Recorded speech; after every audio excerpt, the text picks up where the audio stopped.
Hello everyone, hope all of you are fine. Welcome to LIMS, Leiden Institute of Management and Sciences.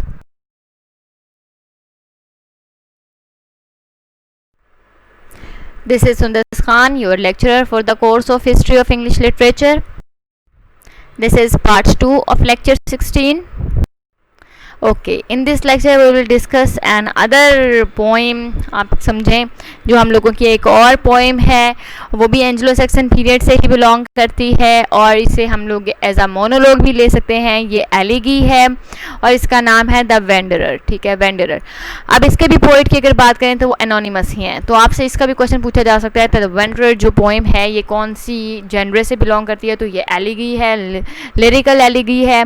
और ये जो है ये भी ओल्ड इंग्लिश पीरियड से बिलोंग करती है, एंग्लो सैक्सन पीरियड से ही बिलोंग करती है. इनके राइटर का नहीं पता, इनके जो पोएट हैं, जो इनके राइटर हैं, वो जो हैं वो एनोनिमस ही हैं, यानी कि हमें नहीं पता कि ये किन्होंने लिखी है और ये कब लिखी गई है. इस चीज़ के भी हम लोगों ने जस्ट सिर्फ और सिर्फ गेसेस ही हैं कि ये कब किस एज में लिखी गई होगी. ठीक है, तो अगर हम वेंडरर को देखें तो सबसे पहले इनके जो पोएट हैं वो एनोनिमस हैं, यानी कि हमें नहीं पता कि इनका राइटर कौन है. ठीक है. सेकेंडली, ये जो पोएम है ये ओल्ड इंग्लिश में ही लिखी गई है, generally grouped into the lyrical elegy, यानी कि ये एलिगी है और उसकी भी टाइप है लिरिकल एलिगी है.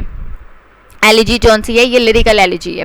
फीचर्ड विद अ मोनोलॉग, यानी कि मोनोलॉग के साथ. जो मोनोलॉग का मतलब ये होता है, यानी मोनो का मतलब होता है सिंगल, तो ज़्यादा या फिर तमाम की तमाम जो चीज़ें हैं इसके अंदर वो एक ही इंसान ने बताई हैं. ठीक है, मोनोलॉग ये है. तो मोनोलॉग का क्या मतलब होता है? मोनोलॉग का मतलब होता है स्पीच बाय वन पर्सन. ठीक है, तो इसलिए अब ये भी आप कंसीडर करें, ये जो एलिजी है ये एक ही बंदे ने बताई है, आपको आप तक पहुंचाई है, आपको सुनाई है. ये जो पोएट था इसका वो एक ही था, या फिर इस तरह से जो है वो इसको कंसीडर ये मतलब बनाई गई है. It is written by an anonymous poet of Anglo Saxon period. अच्छा, ये हमें पता है कि ये एनोनिमस जो पोएट था वेंडरर का, वो एंग्लो सैक्सन पीरियड से ही बिलोंग करता था. वो gives a brief introduction and conclusion, और पोएम के अंदर हमें ब्रीफ इंट्रोडक्शन भी बताया गया है पोएम का, यानी कि एलिजी का, और कंक्लूजन भी दी गई है. दोनों चीज़ें मौजूद हैं. And the wanderer, an aging warrior who roams the world seeking shelter and age. wanderer है कौन? wanderer हमारा, wanderer का मतलब होता है बेटा, अक्सर वो आपने लोगों को देखा होगा जो कि बिला वजह ही जो कि ट्रैवलिंग करते हैं, यानी कि उनके पास कोई एम नहीं होता, कोई एम्बिशन नहीं होता, लेकिन वो ट्रैवलिंग कर रहे होते हैं just for the sake of fun आप कह लें, या बिला वजह ही कोई रीज़न नहीं है लेकिन वो ट्रैवलिंग कर रहे हैं. तो वेंडरर हम ना वैसे मीनिंग अगर देखा जाए वेंडरर सिंपली, तो ये मीनिंग होता है वेंडरर का. यहाँ पर अब हम देख लेते हैं वेंडरर में कौन कौन से जो हैं वो चीज़ें हमें पता लगी हैं. तो एक बूढ़ा वैरियर दिखाया है. एजिंग का मतलब ये है कि मतलब बूढ़ा ही आप समझें, या कि फिर वो जो है काफ़ी जो है 40-50 ईयर्स का होगा, यानी कि जवान नहीं है. ठीक है, यंग नहीं है. एजिंग वैरियर है, यानी कि उसकी उम्र जो है वो गुजर रही है, वो बूढ़ा हो रहा है. एजिंग वैरियर दिखाया गया है. जंगजू दिखाया गया है हमें, जो कि घूम रहा है. रूम्स का मतलब होता है, रोम्स मतलब घूमना, घूम रहा है या ट्रैवलिंग कर रहा है मतलब वर्ल्ड की. सीकिंग शेल्टर एंड एड, और क्या सीख कर रहा है मतलब क्या चीज़ वो डिमांड कर रहा है या ढूंढ रहा है? वो शेल्टर ढूंढ रहा है या मदद ढूंढ रहा है. मीन्स के रहने के लिए उसे या तो शेल्टर की ज़रूरत है, छत की ज़रूरत है, या एड की ज़रूरत है, मदद की ज़रूरत है. तो हमारे पास वेंडरर के अंदर एक बूढ़ा मतलब कि आप बूढ़ा समझें, यानी कि थोड़ा सा एजिंग, यानी कि उसकी उम्र गुजर रही है, वो हमें एक जंगजू दिखाया गया है जो कि घूम रहा है और वो तलाश कर रहा है छत, और रहने के लिए छत और मदद जो है. अच्छा, और ये तमाम की तमाम जो चीज़ें हैं ये एलिजिक जौन से ट्रेड्स हैं हमारे पास, जौन से एलिजी के ट्रेड्स हैं वो तमाम फुलफिल कर रही है जो पोएम है हमारी वेंडरर उसके अंदर. यानी कि जो वेंडरर है हमारी, ये जो एलिजी के ट्रेड्स हैं, जो करैक्टरिस्टिक्स और क्वालिटीज़ हैं, वो तमाम के ऊपर पूरी उतर रही है, इसीलिए हमने इसे लिरिकल एलिजी कहा है. वेंडरर एक मोनोलॉग है जो कि डिवाइड है, मतलब 2 पार्ट्स में डिवाइडेड है. वेंडरर जो है ये एक मोनोलॉग है, यानी कि एक ही इंसान की स्पीच है, और ये 2 पार्ट्स में 2 हिस्सों में हम तक पहुंची है. फर्स्ट के अंदर क्या है? फर्स्ट के अंदर जो है लिमेंट कर रहा है हमारा जो वेंडरर है, जो कि हमारा वैरियर है, वो अपने एग्जाइल के ऊपर. एग्जाइल का मतलब होता है निकाल देना. ठीक है, यानी कि किसी जगह से निकाल देना, मुल्क से निकाल देना, या कि फिर घर से निकाल देना, इलाके से निकाल देना, तो वो होता है एग्जाइल करना. तो लिमेंट का मतलब होता है सॉरो करना यानी कि दुखी होना। तो हमारा जो वेंडरर है, फर्स्ट मोनोलॉग जो हमें बताया गया है पोएम का, उसके अंदर ये है कि हमारा जो वेंडरर है, जो हमारा जंगजू है, वो क्या कर रहा है, वो जो है वो दुखी है, वो अपना दुख शो कर रहा है, वो हमें अपना गम दिखा रहा है कि उसको निकाल दिया गया है या उसको मना कर दिया गया है आने से, और वो अपने लॉस ऑफ किन मतलब फैमिली मेम्बर्स, फ्रेंड्स किन होते हैं, आपके फैमिली जिनके साथ आपका ब्लड रिलेशन होता है, फ्रेंड्स हो गए, होम हो गया, and the generosity of his किन, यानी कि अपने घर वालों की मोहब्बत में, अपने घर वालों से दूरी में, अपने फ्रेंड्स से दूरी में, अपने घर से दूरी के ऊपर जो है वो जो है हमारा जो जंगजू है वो अफसोस कर रहा है और हमें दुखी होकर दिखा रहा है। मोनोलॉग कर रहा है मीन्स के डायलॉग में अपना दुख जो है वो हमें बता रहा है। ये फर्स्ट मोनोलॉग है, 2 पार्ट्स है ना मोनोलॉग के, तो फर्स्ट मोनोलॉग में हमें ये बताया गया है। अच्छा, in nature he finds no comfort, यानी कि जो एक नेचर है जिसे आप लोग नेचर का नाम देते हो, यानी कि जो ये एक अल्लाह ताला की चीज़ें जो हैं बनाई गई, उसके अंदर उसे बिल्कुल भी सुकून मैसर नहीं हो रहा, और वो क्या करता है कि वो विंट्री सी में चला जाता है ट्रैवलिंग के लिए। Poignantly, the speaker dreams that he is among his companions and embracing his king only to awaken. अब क्या होता है, अब वो ये ख्वाब देखता है जब वो ट्रैवल कर रहा है विंट्री सी में, मीन्स के जब वो शिप के ऊपर ट्रैवल कर रहा है तो उसको ये सोता है, तो उसे ख्वाब आता है कि वो जो है वो अपने घर में है, अपने घर वालों से गले मिल रहा है और जो है वो बहुत खुश है, और अचानक ही वो जाग जाता है, उसको पता लग जाता है ये मेरा जो है ये ख्वाब है, और वो इससे दोबारा दुखी हो जाता है।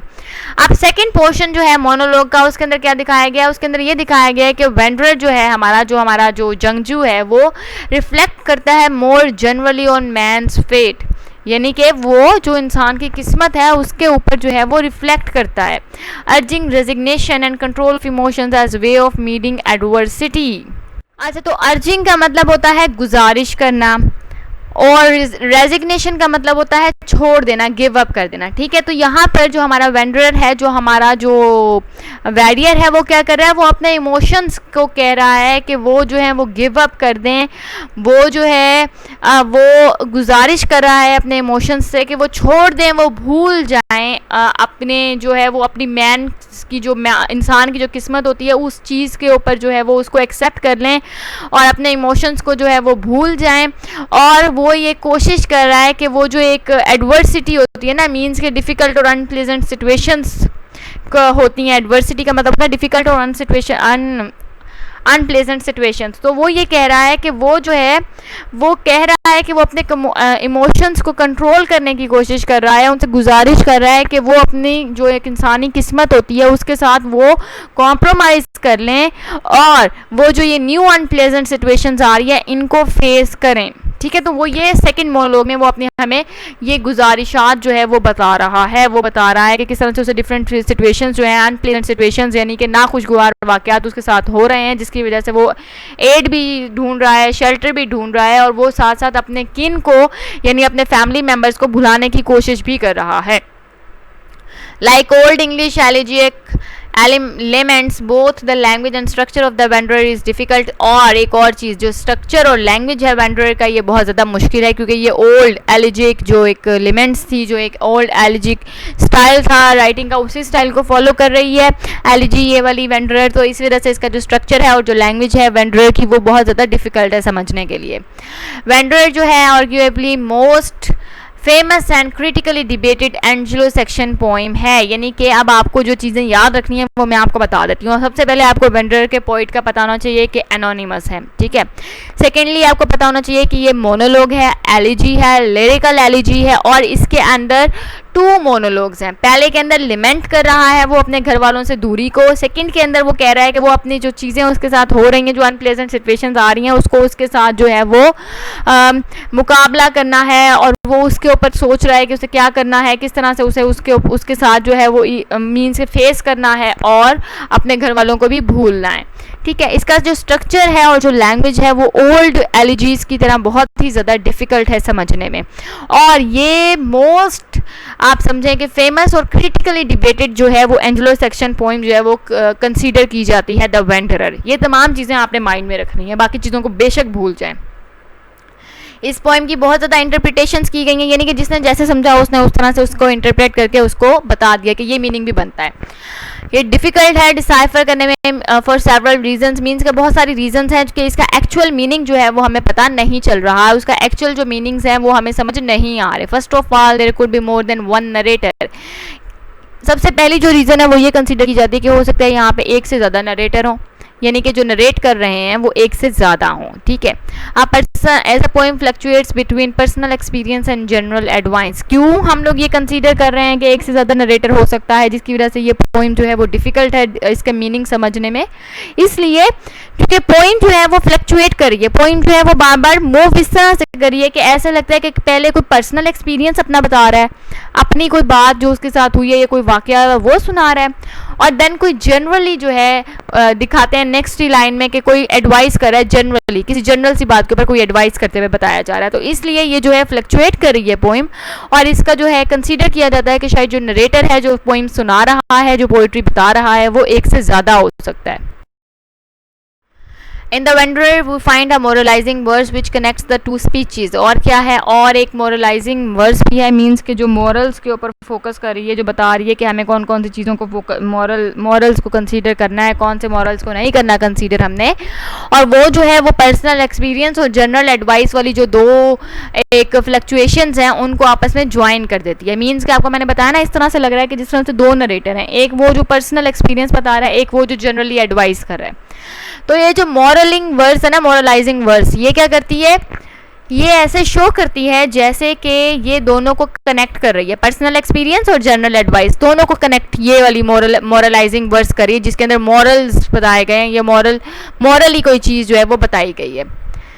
अच्छा, इस मॉरलाइजिंग वर्स का एक और नाम है जिनोमिक लाइंस। अब आपसे पूछा जा सकता है कि मॉरलाइजिंग वर्स जो आ रही है वेंडरर के अंदर, इसका नाम क्या है, तो आपने याद रखना है नोमिक लाइंस। जी जो है इसका साइलेंट है, gnomic lines. Wanderer has been preserved in Exeter Book, the biggest manuscript collection of old English poetry in existence. ये चीज़ भी आपने याद रखना है कि जीटर बुक जो सी है उसके अंदर वेंडरर का जो मैन्युस्क्रिप्ट है, यानी कि जो रिटन फॉर्म है वेंडरर की, वो जो बिगेस्ट इंग्लिश की बुक है, इंग्लिश कलेक्शन की बुक, उसके अंदर जीटर बुक उसका नाम है, एग्जीटर बुक, और उसी एग्जीटर बुक के अंदर जो है वेंडरर का मैन्युस्क्रिप्ट जो है वो प्रेजेंट है। वेंडरर जो है वो कन्वे करता है meditations of solitary exile on past happiness. ये मैं आपको बता चुकी हूँ कि किस तरह से वो इंसान जो है वो सोचता है कि वो अपने घर वालों से दूर है, वो उनको मिस करता है, फिर वो ख्वाब देखता है, खुश होता है, देन वो जाग जाता है, तो वो अपने यानी सोलिटरी एग्जाइल, अकेलेपन में जो वो दूर है लोगों से, जो उसको दूर कर दिया गया है सबसे, तो वो अपनी हैप्पीनेस जो है वो उसी चीज़ में ढूंढ रहा है, या वो पास्ट हैप्पीनेस को याद कर करके आपको बता रहा है। The poem has a Christian framework by a prologue and epilogue. Christian framework follow किया है वेंडरर ने, एलिजी ने। इसके अंदर एक प्रोलॉग भी है और एक एपिलॉग भी है। आपको पता होगा आई होप कि प्रोलॉग और एपिलॉग क्या होता है, ठीक है ना। प्रोलॉग के अंदर यानी स्टार्टिंग में पोएट जो है वो लिमेंट कर रहा है अपने मिसफॉर्च्यून के ऊपर, क्योंकि उसे एग्जाइल कर दिया गया है, वो सबसे दूर है, इसलिए वो इस चीज़ के ऊपर दुखी है, सौरो है। एपिलॉग के अंदर पोएट जो है वो एक्सप्रेस करता है religious theme of faith in God and seeking help to almighty God. और एपिलॉग यानी कि एंड के अंदर वो क्या करता है, वो अपनी फेट को एक्सेप्ट कर लेता है और गॉड से हेल्प, गॉड के ऊपर यकीन कर लेता है, फेथ आ जाता है उसका, थीम ऑफ फेथ दिखाई गई है गॉड के ऊपर, और गॉड से हेल्प जो है वो मांगता है अपनी जो मुश्किलात हैं उनको हल करने के लिए। यानी कि प्रोलॉग जो है वो स्टार्टिंग में आता है पोइम के, एपिलॉग जो होता है वो एंडिंग में आता है। ओके, तो जो प्रोलॉग है पोइम के अंदर, द वेंडरर के अंदर, वो आपको बता रहा है, उस पर राइटर जो है वो लेमेंट कर रहा है, उसके अंदर वो जो है अपना दुख अफसोस आपके साथ जो है वो शेयर कर रहा है। और जो एपिलॉग है, जो एंड ऑफ द पोइम है, उसके अंदर वो गॉड से उसकी हेल्प जो है वो सीख कर रहा है। तो इस तरह से ये जो हमारी द वेंडरर जो एलिजी है, ये क्या है, ये एक्सीलेंट जो है वो एग्जाम्पल है जो ओल्ड इंग्लिश एलिजीज हैं उनकी। क्यों? क्योंकि हम लोगों ने एलिजी में क्या पढ़ा था कि इसके अंदर जो होगा, इसके अंदर क्या होगा, दुख और सोरो शेयर किया जाएगा, लेमेंटेशंस होंगी। तो इसी तरह से ये जो है ये एक परफेक्ट एग्जांपल बन रही है एलिजी एक मूड की, जो कि एलिजीज की एक जो है वो ट्रेट है, करैक्टरिस्टिक्स है एलिजी की। तो इसलिए वेंडरर जो है इसे हम जो है वो लिरिकल एलिजी भी कह रहे हैं, और ये जो है ये एक एक्सीलेंट एग्जांपल है एलिजी की, ठीक। अच्छा, अब हम अगर नेक्स्ट को देखें, अब हमें किस चीज़ को डिस्कस करना है, the dream of the rood. The dream of the rood में क्या है, ओके इसके अंदर क्या है, इसके अंदर हम लोग जो the dream of the rood है, इसके अंदर हम क्या करते हैं, ये है जी ड्रीम विजन पोइम है। मतलब ये है कि ये जो है अर्लीस्ट ड्रीम विजन पोइम है। तो आपसे पूछा जा सकता है कि अर्लीस्ट जो ड्रीम विजन पोइम है उसका नाम क्या है, तो उसका नाम है the dream of the rood. ठीक है, इसके अंदर क्या, ये इंग्लिश लैंग्वेज की पोइम है, अर्लीस्ट ड्रीम विजन है। इसमें क्या होता है, ड्रीम आता है आपको, ड्रीम में आपको कोई चीज़ दिखाई जाती है और फिर उसको ही जो है पोइम में आप जो है वो कन्वर्ट कर देते हो। जो नरेटर है, जो पोइट है, वो उसको पोइम की शक्ल दे देता है, पोइम में कन्वर्ट कर देता है। One of the central documents of old English literature, ये सेंट्रल डॉक्यूमेंट मानी जाती है क्योंकि अर्लीस्ट ड्रीम विजन पोइम इसको माना जाता है। तो ये सेंट्रल डॉक्यूमेंट है, ओल्ड इंग्लिश लिटरेचर की बहुत अहमियत की हामिल है। इसका मतलब है 8th सेंचुरी में इसको कंपोज किया गया था। मींस के जो प्रोबेबल डेट है कि हो सकता है, पॉसिबिलिटी जो है कि ये कब कंपोज हुई, तो वो 8th सेंचुरी है, यानी कि 8वीं सदी में। ठीक है, influence on later works in old and middle English, और ये जो है ये बहुत ज़्यादा इन्फ्लुएंस करती है जो ड्रीम विजन्स, जो बाद में भी जो इतने सारे वर्क्स आए जो कि ड्रीम विजन्स पर बेस करते थे, तो उनको यानी कि ओल्ड इंग्लिश और मिडल इंग्लिश में जो वर्क्स आए हैं इस पोइम के बाद, the dream of the rood, उसके उनको बहुत ज़्यादा इन्फ्लुएंस करती है ये पोइम। यानी कि इसको देखकर या इसको फॉलो करके वो जो है स्टाइल जो है ओल्ड और मिडल इंग्लिश में उनको लिखने की कोशिश की गई जो इसके बाद के वर्क थे इसी टाइप के ड्रीम विजन के। The most complete form in the Vercelli Book, तो कंप्लीट फॉर्म है ये वर्सिली बुक की। तो वर्सिली बुक जौन सी है ये ओल्डेस्ट इंग्लिश की पोइट्री की जो बुक्स थी, 4 बुक्स थी, उसके अंदर एक, जिस तरह मैंने आपको एग्जीटर बताया था कि वो भी जो है वो एक इम्पॉर्टेंट बुक है इसी की, ओल्ड इंग्लिश पोइट्री की। तो इसी तरह से जो ड्रीम ऑफ द रूड है उसे सेव किया गया है, या मोस्ट कंप्लीट फॉर्म है वो उसकी, जो ड्रीम ऑफ द रूड जो हमारे पास एक वो है पोइम है, उसकी जो कंप्लीट फॉर्म है वो जो है वो वर्सिली बुक, जो कि ओल्डेस्ट पोइट्री की जो बुक्स कंसीडर की जाती हैं 4, उनमें से एक बुक है वर्सिली बुक। उसके अंदर जो है ये सेव की गई है, इसका जो मैन्युस्क्रिप्ट है वो उसके अंदर सेव किया गया था। ठीक है, monologues and subsequent dialogues between the dreamer and the rood, इसके अंदर क्या है कि मोनोलॉग है, मीन्स के एक इंसान, एक स्पीकर पहले बोल रहा है, और फिर कुछ जगहों पे डायलॉग्स भी हैं जिसमें ड्रीमर है यानी कि जो ख्वाब देख रहा है वो, एंड द रूड, इन दोनों का जो है वो आपस में ड्रीमर भी है, और इनके जो है वो मीन्स के एक कई जगह पे एक ही मोनोलॉग चल रही है, मीन्स के एक पर्सन जो है, एक स्पीकर जो है वो बात कर रहा है, सारी स्टोरी आपको बता रहा है। लेकिन कुछ जगह ऐसी हैं जहाँ पे डायलॉग्स हैं, और डायलॉग्स किसके दरमियान, देखें डायलॉग्स है तो इसका मतलब 2 लोग हैं, मोनोलॉग है तो इसका मतलब एक ही बंदा बात कर रहा है। तो डायलॉग्स जो है वो 2 लोगों के दरमियान है, एक तो ड्रीमर के दरमियान है जो कि ख्वाब देख रहा है, और दूसरा जो है वो रूड। तो रूट जो होता है वो बेटा आपने अक्सर देखा होगा कि क्रिश्चियनिटी में क्या दिखाते हैं, क्रॉस दिखाते हैं। वो क्रॉस इस तरह से होता है कि प्लस का एक स्टाइल का जो होता है वो निशान होता है, वो इस तरह से क्रॉस होता है, ऐसे करके क्रॉस बना होता है। ठीक है, और इस क्रॉस के ऊपर जो जीसस क्राइस्ट थे उनको जो है वो मतलब उनको नेल्स लगा के और उनका जो भी था किया था ना, तो वो अब जो रूट होता है वो यही होता है, क्रूसीफिक्स भी यही होता है, क्रॉस, ये क्रॉस जौन सा बनाया है मैंने, ये क्रॉस, इस क्रॉस के ऊपर जब जीसस क्राइस्ट की शेप मतलब कि दिखाया जाता है कि फॉर एग्जांपल कि कोई अगर आपको मींस के एक क्रॉस जो क्रिश्चियंस अक्सर यूज़ करते हैं, क्रॉस उसके ऊपर बना होता है, उसके ऊपर जीसस क्राइस्ट की जो है वो मींस के शेप एक किस्म की, या एक किस्म की आप कहें कि मींस के वो छोटी सी जो एक छोटा सा क्रॉस होता है उसके ऊपर एक छोटा सा ना बनाया होता है, एक किस्म की तशबीह सी दी होती है कि ये जीसस क्राइस्ट हैं, जिनको के यहाँ पे नेल्स के साथ जो है यहाँ पे यूं करके उन्होंने जो है वो बांधा था, और जो भी मतलब आगे उनका जो एक प्रोसेस था वो चला था। तो रूट जो है वो इसी क्रॉस को कहा गया है, क्रूसीफिक्स भी इसी क्रॉस को कहते हैं। ठीक है ना, जिसके ऊपर जीसस क्राइस्ट की शेप भी बनी होती है कि हाँ जी यहाँ पे जीसस क्राइस्ट को ऐसे ऐसे जो है वो नेल्स के साथ जो है वो बांधा था। ठीक है, फ्रेश वर्ड्स और फ्रेजेस थी इसके अंदर। तो मीन्स के डायलॉग्स किसके दरमियान है, वो ड्रीमर जो ख्वाब देख रहा है वो उसके दरमियान, और ये जो क्रॉस है इसके दरमियान में डायलॉग्स हुए हैं इस पोएम में, ड्रीम ऑफ द रूड में। और जो इसके अंदर न्यू और फ्रेश वर्ड्स और फ्रेजेस जो थे वो इंट्रोड्यूस करवाए थे। Inanimate object with personality and power of speech. अच्छा, वही बात है कि वो इनएनिमेट ऑब्जेक्ट ही है, मीन्स के ये ऑब्जेक्ट जो है इसके अंदर लाइफ तो नहीं है ना, क्रॉस बात तो नहीं कर सकता ना। अगर हम लोग बात बात करें तो वो इनएनिमेट ऑब्जेक्ट है, वो बात तो नहीं कर सकता, लेकिन उसको पर्सोनिफाई किया गया है, उसको पर्सनालिटी दी गई है, उसको पावर ऑफ स्पीच दी गई है, जिसकी वजह से वो जो है वो ड्रीमर के साथ जो है वो डायलॉग्स कर रहा है, बात कर रहा है। 3 पार्ट्स हैं इस पोएम की, the dream of the rood के।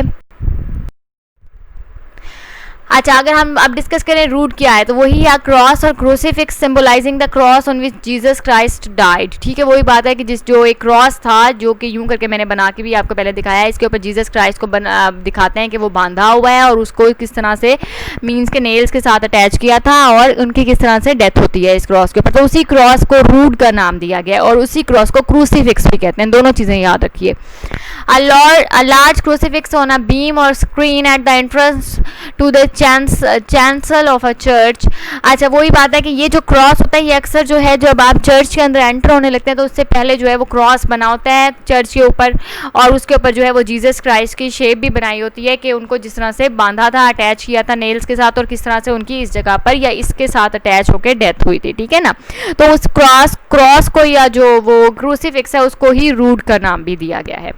ओरिजिन्स कहाँ से है रूट के, यानी कि जो रूट वर्ड है उसका ओरिजिन कहाँ से हुआ है, मिडल इंग्लिश में हुआ है, comes from old English word road. तो हुआ तो इसका मिडल इंग्लिश से ओरिजिन, लेकिन ये आया ओल्ड इंग्लिश वर्ड था रोड, जिसको थोड़ा सा चेंज करके जो है वो रूड में चेंज किया गया। और फर्स्ट टाइम जो ये यूज़ हुआ था ये 12th सेंचुरी से पहले है, फर्स्ट टाइम जब यूज़ हुआ। जारी बात है 8th सेंचुरी में ये पोइम लिखी गई है, तो जारी सी बात है, ऑब्वियस सी बात है कि 12th सेंचुरी से पहले जो है ये यूज़ किया गया। तो मैंने आपको क्रॉस बता दिया क्या है, क्रूसीफिक्स बता दिया क्या है, रूट बता दिया क्या है, इसका ओरिजिन क्या है, मिडल इंग्लिश से ओरिजिन हुआ है, लेकिन ओल्ड इंग्लिश का जो वर्ड रोड था उसको चेंज करके थोड़ा सा रूट बनाया गया है, जिसका मीनिंग क्रॉस और क्रूसीफिक्स होता है। ठीक है, इस पोएम के 3 पार्ट्स हैं, इसके अंदर दिखाया क्या गया है, इसके अंदर मोनोलॉग भी है, इसके अंदर डायलॉग्स भी हैं। ठीक है, डायलॉग्स किसके दरमियान है, डायलॉग्स हैं इसके दरमियान ड्रीमर के दरमियान जो ड्रीम देख रहा है, और रूट क्रॉस क्रूसीफिक्स के दरमियान जो है डायलॉग्स भी दिखाए गए हैं। ठीक है, समरी देख लें इस पोएम की क्या है। बस आपके लिए जो चीज़ें इंपॉर्टेंट है याद करने वाली वो यही हैं कि इसका कौन है, राइटर कौन है इसका, जो कि नहीं पता कौन है इसका writer dream of the rood का। आपको ये पता होना चाहिए रूट क्या चीज़ है, आपको ये पता होना चाहिए ये वर्ड कौन सी लैंग्वेज से निकला है, और आपको ये पता होना चाहिए कि कौन सी जो है सेंचुरी में ये कंपोज की गई है, प्रोबेबल जो डेट ऑफ कंपोजिशन है इस पोएम की वो कौन सी है और किस तरह की पोएम है। ठीक है ना, डायलॉग्स हैं, मोनोलॉग्स है, किस तरह की पोएम है। तो समरी अगर हम देखें तो poem is setup with the narrator having a dream. वही बात है, जो नरेट कर रहा है स्टोरी को वो एक ड्रीम देखता है, ड्रीम विजन पोएम है ना ये, तो वो ड्रीम देखता है, उसको एक ख्वाब आता है। जो नरेटर है जो हमारा स्टोरी हमें बता रहा है उसको एक ख्वाब आया है। ख्वाब में क्या होता है, ख्वाब कह लें या विजन कह लें, एक ही चीज़ है। ठीक है ना, क्योंकि ख्वाब में उसे विजन आया, ये ख्वाब में से जो दिखाई दिया वो आपको वही बताता है। ख्वाब में से दिखाया ये जाता है कि वो जो है वो क्रॉस से on which Jesus Christ was crucified, means कि जहाँ पे उनको जो है वो उनकी डेथ होती है, जहाँ पे उनको बांधा जाता है नेल्स के साथ, उनको नेल्स अटैच किए जाते हैं उनके हैंड्स पे और फीट्स पे। तो जिस तरह से उनको बांधा जाता है, जिस तरह से उनके साथ जो कुछ भी किया जाता है उस क्रॉस के ऊपर लगाकर, उस वो क्रॉस और जो ड्रीमर है यानी कि जो ख्वाब देख रहा है उसको ख्वाब में वो क्रॉस नज़र आया है, ये वाला क्रॉस जिस पर जीसस क्राइस्ट को फॉर एग्जांपल जो है वो बांधा गया था जिसके साथ, तो जिस पर उनकी डेथ हुई थी, तो उसको ख्वाब में वो क्रॉस नज़र आता है। अब होता क्या है, poem itself is divided into 3 separate sections. 3 separate sections हैं पोइम के, फर्स्ट सेक्शन, सेकंड सेक्शन और थर्ड सेक्शन। 3 पार्ट्स हैं पोइम के। अगर हम फर्स्ट सेक्शन की बात करें कि इसके अंदर क्या है, तो इसके अंदर क्या है, नरेटर को विजन आया है, ड्रीम आया है, और जब वो ख्वाब देखता है तो ख्वाब में उसे वो क्रॉस नज़र आता है जिस पर जीसस क्राइस्ट को बांधा गया था, और वो ये नोट करता है कि क्रॉस जो है वो सोने चांदी में और जितने भी कोई हाई क्वालिफाइड हीरे हैं, मोती है, उनके साथ जो है वो क्रॉस भरा हुआ है। मींस के क्रॉस जो है वो कवर्ड है हर जो एक हमारे पास ज्वेलरी है, जो हमारे पास जितनी भी जो एक वैल्यूएबल जो जेम्स होते हैं ना उनके साथ, मतलब सोने चांदी हीरे जवाहरात जो भी चीज़ें होती हैं उन सब के साथ क्रॉस जो है वो लदा हुआ है, भरा हुआ है। He is aware of how wretched he is compared to how glorious the tree is। और वो क्या कहता है, उसको नज़र आता है कि किस तरह से जो उसकी अपनी कंडीशन है ड्रीमर की, जो ख्वाब देख रहा है उसकी अपनी कंडीशन बहुत ही रेस्ट है, मीन्स कि बहुत बुरी हालत है उसकी, उसने बहुत पुराने से और उसकी बहुत कपड़े पहने हुए और बहुत बुरी हालत है उसकी। और जब वो उस क्रॉस के सामने खड़ा होता है तो उसकी और भी ज़्यादा बुरी हालत लगने लग जाती है, क्योंकि क्रॉस तो बहुत ही ज़्यादा जो है वो ग्लोरियस है, बहुत ज़्यादा उसको तो जो सजाया हुआ है, संवारा हुआ है उस क्रॉस को, ठीक है। लेकिन he comes to see the amidst the beautiful stones it is stained with blood. लेकिन क्या होता है, लेकिन जब वो अपनी हालत कंडीशन नोट कर रहा होता है ड्रीमर, और जब उसको साथ साथ नजर आ रही होती है उस क्रॉस की कंडीशन के, वो देखें जी कितना ग्लोरियस है, कितना ज़्यादा उसे सजाया गया है, तो क्या होता है उसकी नज़र अचानक ही ना एक धब्बे पे पड़ती है, ब्लड स्टेन पे, खून के दाग पर, खून के धब्बे पे उसकी नज़र पड़ती है, जो कि उस क्रॉस के उन जो इतने सारे हीरे जवाहरात हैं उनके दरमियान में उसको नज़र आता है एक छोटा सा खून का दाग। तो पहले सेक्शन में सिर्फ इतना ही है। सेकंड सेक्शन स्टार्ट हो जाता है हमारा, सेकंड पार्ट जो है उसमें क्या है, सेकंड पार्ट में ये होता है कि the cross shares it's account of Jesus death.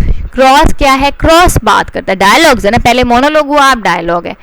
अब डायलॉग्स में क्या है, क्रॉस जो है वो अपनी स्टोरी बताएगा, जिस तरह के जीसस की डेथ हुई थी उस क्रॉस के ऊपर जो कुछ भी हुआ था, अब क्रॉस अपने हवाले से, क्योंकि उसके ऊपर जीसस को बांधा गया था और उनकी डेथ होती है, तो क्रॉस अब अपने कि उसने क्या फील किया, उसने क्या देखा, कैसे कैसे क्या क्या हुआ, क्रॉस कहानी सुनाएगा कि जीसस को किस तरह से जो है वो क्रूसीफाइड किया गया था, ठीक है ना, क्रूसीफाइड किया गया था, या किस तरह से उनके साथ जो कुछ भी किया गया वो कैसे हुआ और क्या हुआ।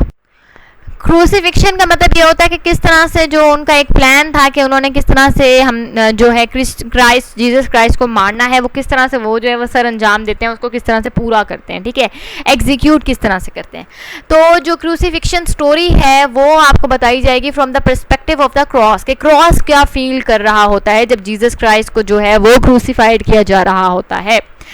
अच्छा, it begins with enemy coming to cut the tree down and carrying it away. अब स्टार्ट कहाँ से स्टोरी कर रहा है क्रॉस, जब वो अपने ड्रीमर को जो है वो स्टोरी सुना रहा है, तो वो स्टोरी स्टार्ट करता है कि एनिमीज जो है, मीन्स के दुश्मन आते हैं, आके दरख्त जो है वो काटते हैं, ठीक है।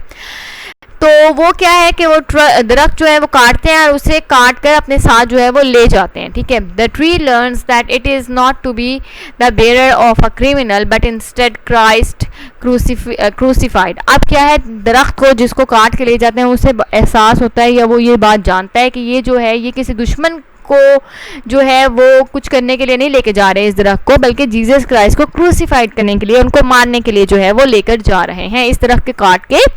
और ना दरख्त काट के उसके साथ, मतलब दरख्त को जब वो बातें कर रहे होते हैं, जो लेके जा रहे होते हैं काट कर उसके, तो वो बातें कर रहे होते हैं, तो दरख्त को ये बात पता चलती है कि ये जो है किसी एनिमी या किसी जो क्रिमिनल का मतलब है किसी मुजरिम के लिए नहीं दरख्त को क्रूसीफाइड करने के लिए लेके जा रहे, बल्कि जीसस क्राइस्ट को क्रूसीफाइड करने के लिए दरख्त को काट कर ले जाया जा रहा है। The Lord and the cross becomes one and they stand together as victors, refusing to fall, taking on insurmountable pain for the sake of mankind। और क्या है, जो लॉर्ड थे यानी कि जो क्राइस्ट थे वो और क्रॉस जो हैं वो एक हो जाते हैं, और वो क्या करते हैं, वो मतलब कि हारने से जो है वो इनकार कर देते हैं, और बहुत ज़्यादा इनसरमाउंटेबल मतलब कि इनमयरेबल पेन जो है वो लेते हैं, बहुत ज़्यादा पेन वो लेते हैं, और वो सिर्फ और सिर्फ ये पेन किस लिए लेते हैं, ह्यूमन काइंड की भलाई के लिए लेते हैं। It is not just Christ but the cross as well that is pierced with nails। जाहिर सी बात है, जब उन्होंने क्राइस्ट को नेल्स के साथ बाउंड किया था, बांधा था, तो वो नेल्स जो हैं एंड में उनके हाथों से गुजर के क्रॉस के अंदर से गुजरे थे ना, मतलब लकड़ी के अंदर से गुजरे से, जो लकड़ी का जो क्रॉस था, तो मतलब ये कि जो पेन क्रॉस ने फील की थी जब उसके अंदर से वो नेल्स जो हैं वो निकले, तो वो आपको वो पेन बताने की कोशिश कर रहा है। The road and the Christ are one in the portrayal of the passion। और जो उनके जज्बात थे, जो उनकी फीलिंग्स थी, वो रोड आपको इस तरह से बता रहा है जिस तरह से क्राइस्ट और जो वो था ना क्रॉस, वो एक जैसी फीलिंग्स उस टाइम रख रहे थे जिस तरह से उन्हें तकलीफ हो रही थी। अच्छा, they are both pierced with nails, दोनों को जो है वो कील जो है उसमें ठोके गए थे, मॉक्ड एंड टॉर्चर, उनका मजाक उड़ाया गया था और उनको टॉर्चर किया गया था, मीन्स के तकलीफ दी गई थी। Then just as the cross is resurrected and adorned with gold and silver. और जिस तरह से फिर क्राइस्ट को रेजरेक्ट किया गया था, बिल्कुल उसी तरह से जो हमारा रूट था, जो क्रॉस था, उसको भी रेजरेक्ट कर दिया गया था। यानी कि जिस तरह क्राइस्ट को दोबारा जिंदा किया गया, इसी तरह वो जो उनका क्रॉस था उसको भी दोबारा रेजरेक्ट किया गया, उसको भी दोबारा जिंदा किया गया और उसके बाद उसको सजाया गया गोल्ड के साथ, सिल्वर के साथ, जो जेम्स थे उन तमाम जेम्स के साथ। क्यों सजाया गया? क्योंकि उसको ऑनर दिया गया था, उसको इज्जत दी गई कि वो बाकी तमाम जो ट्रीज थे उन तमाम ट्रीज से ज़्यादा वो जो है एक आप कह सकते हैं कि मीन्स के ज़्यादा जो है ऑनर दिया गया, उसको इज्जत दी गई कि वो तमाम ट्रीज से ज़्यादा अहम है, तमाम ट्रीज से ज़्यादा जो है वो अहमियत का हामिल है, इंपॉर्टेंट है, ठीक है ना। क्योंकि above all trees just as Jesus is honoured above all man, जिस तरह के जीसस क्राइस्ट जो है वो तमाम जो आदमी हैं उनसे ज़्यादा जो है वो इज़्ज़त रखते हैं और इम्पॉर्टेंट है, इसी तरह उस क्रॉस को तमाम जो ट्रीज़ हैं, जो दरख्त हैं, उनसे ज़्यादा इज़्ज़त दी गई कि ये इन तमाम से ज़्यादा जो है वो इज़्ज़त का जो है वो हामिल है, इंपॉर्टेंट है। The cross then changes the visionary to share all that he has seen with others, और फिर क्या करता है कि वो जो है अपनी जो विजन है वो इस तरह से आपको बताता है कि वो जो चीज़ें उसने फील की होती हैं ना, वो तमाम की तमाम चीज़ें वो बता रहा है उन लोगों को जो कि उस वक्त वहाँ नहीं थे, या वो अपने पैशंस, अपने इमोशंस जो हैं वो बता रहा है सुनने वालों को, लिसनर्स को, ड्रीमर के थ्रू। तो आपने फर्स्ट सेक्शन पढ़ लिया। फर्स्ट सेक्शन में नरेटर का मोनोलॉग है कि वो बता रहा है कि उसने ख्वाब में देखा कि एक क्रॉस है और वो इतना खूबसूरत सजा हुआ ग्लोरियस है, और जो नरेटर है हमारा उसकी कंडीशन बहुत बुरी है। सेकंड सेक्शन में क्रॉस का डायलॉग है विद ड्रीमर, और क्रॉस जो है वो ड्रीमर को बता रहा है कि किस तरह से जो जीसस क्राइस्ट को क्रूसीफाइड किया गया था और फिर उनको रेजरेक्ट किया गया, तो क्रॉस को भी उसी तरह से रेजरेक्ट किया गया था और फिर ऑनर दिया गया था। थर्ड सेक्शन देख लेते हैं। थर्ड सेक्शन में author gives reflection about his vision, यानी कि ऑथर ने जो है वो अपनी विजन के बारे में बात की है कि vision ends and the man is left with his thoughts, के जो उसका विजन था, जो ड्रीम था, वो ख़त्म हो जाता है, वो जाग जाता है और फिर वो अपनी सोच के साथ सिर्फ रह जाता है।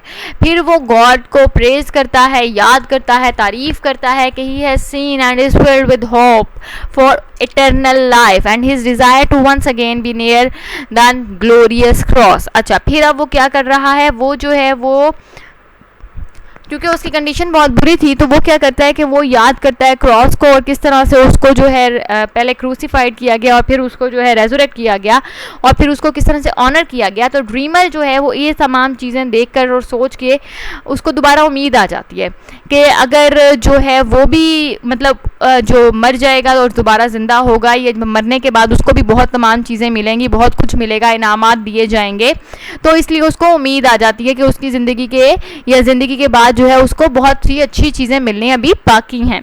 और सेकेंडली क्या होता है, सेकेंडली वो ये ख्वाहिश जाहिर करता है कि वो दोबारा से ख्वाब में या विजन में उसी क्रॉस को, ग्लोरियस क्रॉस को जिसके ऊपर जीसस क्राइस्ट को क्रूसीफाइड किया गया था, उसको दोबारा देखना चाहता है, उससे बात करना चाहता है। ठीक है, तो ये 3 स्टेप्स थे, 3 पार्ट्स थे इस पोएम के, the dream and the rood के।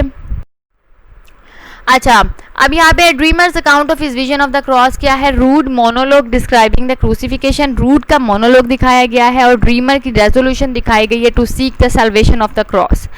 यानी कि वो जो है ड्रीमर के जिस तरह से क्रॉस को उसकी सैल्वेशन मिली, उसका इनाम मिला, उसी तरह से ड्रीमर भी ये चाहता है कि उसको भी इनाम मिले, उसको भी ऑनर किया जाए, मरने के बाद उसके लिए भी बहुत ज़्यादा इनामात हों। और रूट का मोनोलॉग दिखाया है कि किस तरह से जीसस क्राइस्ट को जो है वो, सॉरी मैंने आपको पीछे कहा कि रूट का जो है वो डायलॉग है, रूट का जो है वो मोनोलॉग है। ठीक है, वो सारी स्टोरी जो है वो सुना रहा है तो मोनोलॉग में सुना रहा है, वो अकेला ही बोल रहा है, ड्रीमर जो है वो सिर्फ सोच रहा है।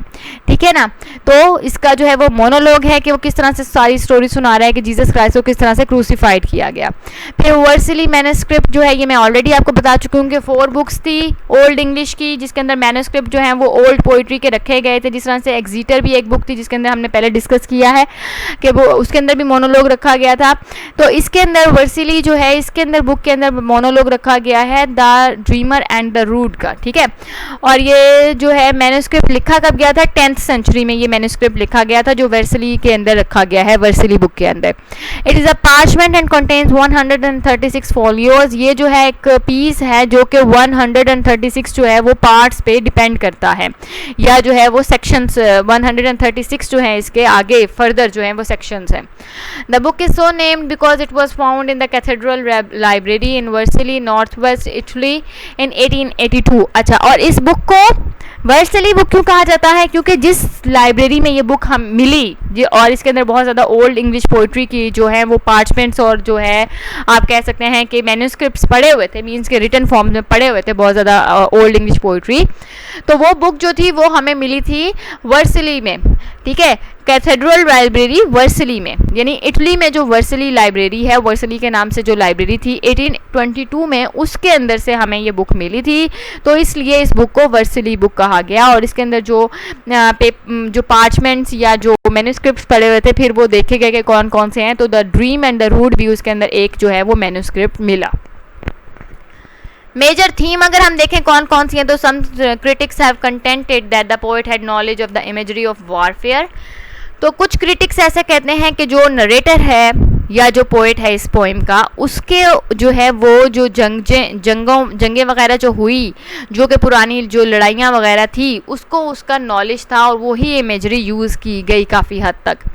Others believe that the composer of the poem must have been well acquainted with the religious and ecclesiastical जो है उसको ecclesiastical और religious जो है उसको जो है बहुत ज़्यादा नॉलेज था, यानी कि उसको बहुत ज़्यादा रिलीजन का नॉलेज था। और जो चर्च के अंदर जो क्लर्जी काम करते हैं, जो चर्च के जो अंदर काम करते हैं पोप और जो नन वगैरह, उनका उसको बहुत ज़्यादा उनके काम का किस तरह से काम करते हैं उस तरह से। अब कुछ बिलीव करते हैं कि उसको जो नरेटर था उसको जंगों का बहुत ज़्यादा जो है वो नॉलेज था और उसने वही इमेजरी जो है वो यूज़ की गई एक इमेज क्रिएट करने के लिए। और जो कुछ हैं वो ये बिलीव करते हैं कि जो कंपोज़र है, जो पोएट है पोएम का, उसको रिलीजन का और रिलीजन से रिलेटेड जो दूसरी चीज़ें होती हैं, जिस तरह के जो नन पॉप्स जो होते हैं, एबट जो होते हैं, उनका बहुत ज़्यादा नॉलेज था और उसने वो चीज़ें यूज़ की हैं। जो डिक्शन है, जो यानी कि अब लैंग्वेज है पोएम की, वो one of the most fascinating features of the text है। वो जो है फैसिनेटिंग पिक्चर है, मीन्स के बहुत अच्छी फैसिनेटिंग किस्म की जो फीचर या फैसिनेटिंग किस्म की लैंग्वेज जो है वो यूज़ की गई है इस पोएम के अंदर। अच्छा, representation of the crucifix on as a battle, means कि अब जो हमारी जो ये क्रूसिफिकेशन दिखाई गई है या बताई गई है, रूड ने बताई है कि किस तरह से क्रूसीफाइड किया गया जीसस को, ये एज अ बैटल या बैटल के स्टाइल में, जिस तरह से बैटल होती है ना कि ये हुआ फिर ये हुआ फिर ये हुआ, तो जो पोएट है हमारा उसने जो ये क्रूसिफिकेशन दिखाई है जीसस की, वो वैसे ही दिखाई है जैसे कि एक बैटल हो रही हो, जैसे कि एक जंग हो रही हो, ठीक है, उस स्टाइल में बताया, बयान उस तरह से किया, इसीलिए फैसिनेटिंग है। मेटाफोरिक बैटल दिखाई है, मीन्स के बताया कुछ जा रहा है और कहा कुछ जा रहा है और उसका इशारा किसी और तरफ दिया जा रहा है विद इन द पोएट। आपको पता है मेटाफोर क्या होता है कि कुछ और बात की होती है और कुछ और उसका जो है वो मीन्स के इशारा उसका कहीं और होता है, ठीक है ना। तो मेटाफोरिकली जो है वो बैटल दिखाई गई है पोएम के अंदर। क्राइस्ट और जो क्रॉस हैं, ये दोनों वैरियर्स दिखाए गए हैं, यानी कि क्राइस्ट को, जीसस क्राइस्ट को, और जो क्रॉस है, जो रूड है, उसको एज अ जंगजू पेश किया गया है पोएम के अंदर। और जो क्रूसिफिकेशन का एक अमल दिखाया गया है या बताया गया है, उसको एज अ बैटल प्रेजेंट किया गया है। तो बात वही है ना कि मेजर थीम जो है वो यही है कि या तो रिलीजन का बहुत ज़्यादा नॉलेज था और रिलीजियस इमेजरी को यूज़ किया गया, या फिर ये कि वारफेयर का, जंगों का बहुत ज़्यादा नॉलेज था जो हमारा पोएट है उसको, और उसने जंग वही स्टाइल जो है वो यूज़ किया है अपनी पोइट्री के अंदर, इस पोइम के अंदर। ऑथर कौन है इसका? ऑथर जो है इज़ नॉट नोन। अच्छा, there is no known source और author of the dream of the Rood, वही बात है, एनोनिमस ऑथर है, लेकिन कुछ गैसेज हैं कि शायद इसने लिखी हो, शायद इसने लिखी हो। अब हम चेक कर लेते हैं। सबसे पहले है कि early days of Rood scholarship the theory developed in which Caedmon was asserted to be the author of the poem, यानी कि केडमन को समझा जाता था कि ये जो है ये ऑथर है ड्रीम ऑफ द रूड का, ठीक है। लेकिन क्या हुआ कि 1866 में एक स्कॉलर ने कहा कि जो रुथवेल क्रॉस है उसके ऊपर जो है एक क्रॉस था रुथवेल, जिसके ऊपर ना उसने कहा स्कॉलर ने 1866 में कि एक क्रॉस है, उसके ना साइड पे किनारे के ऊपर कहीं केडमन जो है कि मेड बाय केडमन ये मेंशन है। लेकिन जब उसको उन्होंने चेक किया जाके तो वहाँ पे कुछ भी ऐसा जो था वो नहीं था, कहीं भी कोई इंस्क्रिप्शन जो है वो नहीं मिली। तो इसीलिए इसका जो ऑथर है वो केडमन नहीं माना जाता और ना ही किसी को पता है कि the dream of the rood जो है इसका ऑथर कौन है, ठीक है। क्योंकि कोई भी कन्विंस नहीं हुआ था कि ऑथर जो है वो केडमन ही है, क्योंकि स्टाइल जो है वो केडमन का स्टाइल नहीं है जिस स्टाइल में ये पोएम जो है वो लिखी गई है। But the contemporary critics remain unconvinced that Cynewulf was the author of any portion of the poem. अच्छा, एक और भी अजम्पशन थी कि कुछ लोग कहते हैं कि जो साइनवोल्फ है ये जो है ये ऑथर है कुछ पोर्शन का, मीन्स के कोई एक पोर्शन है पोएम का, क्योंकि 3 सेक्शन है ना, तो कोई एक सेक्शन है जिसका पोर्शन, जिसका जो राइटर है, जो ऑथर है, वो साइन वुल्फ है। मीन्स के 2 टाइप के क्रिटिक्स थे, कुछ ने कहा केडमन है, केडमन नहीं निकला, फिर उन्होंने कहा साइन वुल्फ है। लेकिन फिर क्या हुआ कि पोएम जो थी वो इस स्टाइल में लिखी गई थी कि केडमन या साइन वुल्फ का जो स्टाइल है वो उस पोएम उस स्टाइल को फॉलो नहीं करती। ठीक है, वही बात है ना, जो टेक्निक और जो एट्रीब्यूटेड टू हिम, जो हमारा साइन वुल्फ जो स्टाइल यूज करता है पोइट्री का, वो वास्टली डिफरेंट है in technique from the long epic lines of the dream of the Rood. यानी कि ड्रीम ऑफ द रूड में जो स्टाइल यूज किया गया है फॉर राइटिंग, या जो स्टाइल यूज करके पोइट्री की गई है, वो स्टाइल जो है वो ना तो साइन वुल्फ यूज करता था अपनी राइटिंग में, ना ही केडमन। इसलिए ये दोनों जो हैं, ये इसके पोएट या ऑथर्स जो हैं वो नहीं माने गए। Despite the numerous ambiguities within the text, The Dream of the Rood is clearly one of the best poems of the Passion ever composed. Passion के लिहाज से जो ये पोएम है ये बेस्ट कंसीडर की जाती है, क्योंकि इसमें आपको पैशनेट तरीके से बताया है रूड ने कि किस तरह से क्रूसिफिकेशन हुई थी क्राइस्ट की, किस तरह से उन्होंने पेन फील की, किस तरह से क्या हुआ, सारी चीज़ें जो है वो बहुत ज़्यादा इमोशनल वे में आपको बताई गई हैं। And above all others it reveals the spirit of tender yet passionate veneration of awe and adoration of the wondrous cross on which the Prince of Glory died. और क्या है इसके अंदर आपको पैशनेट वे में और एक वंडरस जो वे है उसमें क्रॉस ने आपको बताया है, एक आपको एडोरेशन वे में क्रॉस ने बताया है कि प्यार और मोहब्बत के साथ, इमोशंस के साथ, फीलिंग्स के साथ आपको क्रॉस जो है वो ये बता रहा है कि किस तरह प्रिंस ऑफ ग्लोरी जो थे, जो कि जीसस क्राइस्ट थे, उनकी किस तरह से डेथ होती है और किस तरह से क्या क्या चीज़ें जो है वहाँ पे वो फील करते हैं, क्योंकि क्रॉस भी उनके साथ एक हो गया होता है वहाँ पर, और वो भी वो तमाम चीज़ें जो हैं या काफ़ी हद तक वो चीज़ें जो है क्रॉस भी फील कर रहा होता है। कंक्लूजन देखें तो one of the first and most successful treatments of the theme of crucifixion, theme of crucifixion इसके अंदर जो है वो बताई गई है, और क्रूसिफिकेशन की ट्रीटमेंट जिस तरह से और जिस टेक्निक और स्टाइल से इस पोएम में की गई है और कहीं नहीं दिखाई देती। ठीक है ना, तो इसकी ये जो पोएम है, इसका जो ये स्टाइल है ये बहुत ज़्यादा डिफरेंट था, थीम इसकी बहुत डिफरेंट थी। अच्छा, in English language the blend of Christian and Germanic elements gives the dream of the road great depth and complexity. अच्छा, अब क्योंकि ओल्ड इंग्लिश लैंग्वेज यूज़ की गई थी तो इसमें क्रिश्चियन और जर्मन दोनों लैंग्वेजेस मिक्स थी, और दोनों लैंग्वेज के मिक्स होने की वजह से जो डेप्थ है, जो कम्प्लेक्सिटी है लैंग्वेज की, जो वर्ड्स की जो फैसिनेशन क्रिएट करती हैं ये दोनों लैंग्वेजेस मिलके, वो बहुत ज़्यादा जो है वो डीप होती है। अच्छा, layer of themes and the clues that shed light on Anglo Saxon society, इसके अंदर जो है आपको एंग्लो सेक्शन सोसाइटी के ऊपर लाइट डाल के, यानी कि इंपॉर्टेंट पॉइंट्स निकाल के, जो सोसाइटी फॉलो कर रही थी थीम्स, जो सोसाइटी उस टाइम जो ट्रेंड्स जो हैं वो फॉलो कर रही थी, जिस तरह से जो जो चीज़ें वो फॉलो कर रही थी, वो तमाम चीज़ें जो हैं they are bring to the light through this theme या through the help of the poem the dream of the Rood. Make the poem not simply a literary piece of historical importance. ठीक है, ये poem जो है वो इस तरह से नहीं बनाई गई कि सिर्फ ये हिस्टोरिकल इंपॉर्टेंस रखे, नहीं, इस पोएम को इस तरह से बनाया गया है कि ये जो एक ट्रेडमार्क था हिस्ट्री के अंदर, इसीलिए तो इसे फर्स्ट जो है या अर्लीस्ट विजन पोएम कहा गया है। ठीक है, अच्छा, तो बेटा इसके अंदर जो चीज़ें हम आपने याद रखी हैं ना, वो सिर्फ थीम याद रखें। इस पोएम की थीम क्रूसिफिकेशन है, समरी आपको याद हो गई होगी, रूड का मतलब आपको पता लग गया होगा, आपको पता है ओल्ड इंग्लिश की पोएम है, इसकी लैंग्वेज जो है, डिक्शन जो इस पोएम की थी वो जो है बहुत ज़्यादा डिफरेंट और फैसिनेटिंग थी। ठीक है ना, उसके बाद जो इंपॉर्टेंट चीज़ें हैं इसके अंदर आपने याद रखी हैं, राइटर आपको पता होना चाहिए एनोनिमस है इसका। अच्छा, केडमन और साइन वुल्फ को कहा जाता था कि ये इसके राइटर हो सकते हैं, बट दे आर नॉट, वो इसके राइटर नहीं हैं। ठीक है, 3 पार्ट्स हैं पोएम के, फर्स्ट सेक्शन, सेकंड सेक्शन और थर्ड सेक्शन, वो भी हम डिस्कस कर चुके हैं। मुझे नहीं लगता कि इसके अलावा कोई और क्वेश्चन जो है वो इस पोएम से रिलेटेड आपको आ सकता है। ये मैं जस्ट आपको ओवरव्यू दे रही हूँ, मेरा तो ख्याल था थोड़ा थोड़ा बताऊंगी, लेकिन वो बताते बताते क्योंकि मुझे आ रहा था सारा, मुझे आता है, तो मैंने आपको बहुत ज़्यादा डिटेल में बता दिया है आपने। लेकिन जो इंपॉर्टेंट चीज़ें आपको लगेंगी, जो इंपॉर्टेंट चीज़ें मैं आपको बता रही हूँ, जस्ट उन पे ज़्यादा फोकस करें आप। ठीक है ना, but such layers within the text reveal the old English poet's ability to compose with the stylistic grace and skill. वही बात है, ओल्ड इंग्लिश लैंग्वेज ज़रूर यूज़ की गई है, लेकिन उसको दिखाया गया है कि पोइट कितना स्किलफुल है, कितना उसने स्टाइल से और ग्रेस के साथ जो है वो कंपोज की है अपनी poetry. And the very process of depicting both the dreamer and the cross with the consciousness and the poet's attempt through his art to move his audience to the same virtuous state as those of the main characters. अब क्या है, दो काम किए हैं poet ने, एक तो कॉन्शियसनेस सिखाई है ड्रीमर की और क्रॉस की, रूट की, उसने कॉन्शियसनेस दिखाई है, जो फीलिंग्स वो फील कर रहे हैं आपको वो चीज़ें दिखाई हैं उसने, ठीक है, पोएट है। सेकेंडली उसने क्या किया, उसने ये दोनों चीज़ें आपको इस तरह से दिखाई हैं कि आपकी जो स्टेट ऑफ इमोशंस है वो उनके साथ सेम हो जाए, जैसे ड्रीमर और जो क्रॉस है वो फील कर रहा है आप भी बिल्कुल उसी तरह से फील करें, आपको भी वही इमोशंस आएँ, वही पैशन आप फील करें जो कि ड्रीमर और जो क्रॉस है वो फील कर रहा है। I hope each and everything is clear. If you have any questions, you can ask me. Thank you.